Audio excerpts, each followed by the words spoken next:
एक छोटे से गांव में राजू नाम का एक गरीब लड़का रहता था। राजू बहुत ईमानदार और मेहनती था। वह रोज जंगल से लकड़ियां काटकर गांव के बाजार में बेचता था और अपनी माँ का पेट पालता था। एक दिन राजू लकड़ी काट रहा था, तभी उसकी कुल्हाड़ी नदी में गिर गई।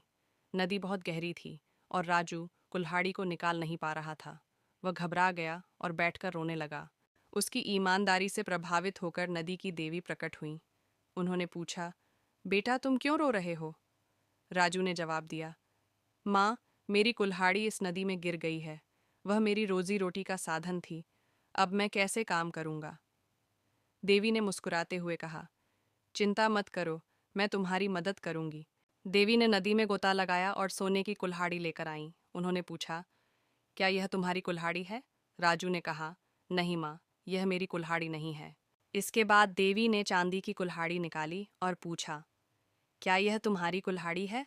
राजू ने फिर कहा, नहीं माँ, यह भी मेरी कुल्हाड़ी नहीं है। आखिर में देवी ने लोहे की कुल्हाड़ी निकाली और पूछा, क्या यह तुम्हारी कुल्हाड़ी है? राजू खुशी से बोला, हाँ माँ, यही मेरी कुल्हाड़ी है। राजू की ईमानदारी देखकर देवी बहुत प्रसन्न हुई। उन्होंने राजू को उसकी कुल्हाड़ी के साथ साथ सोने और चांदी की कुल्हाड़ियाँ भी इनाम में दे दीं। राजू ने देवी का धन्यवाद किया और वादा किया कि वह हमेशा ईमानदार रहेगा। संदेश: ईमानदारी सबसे बड़ी पूंजी है। सच्चाई और ईमानदारी का इनाम हमेशा मिलता है।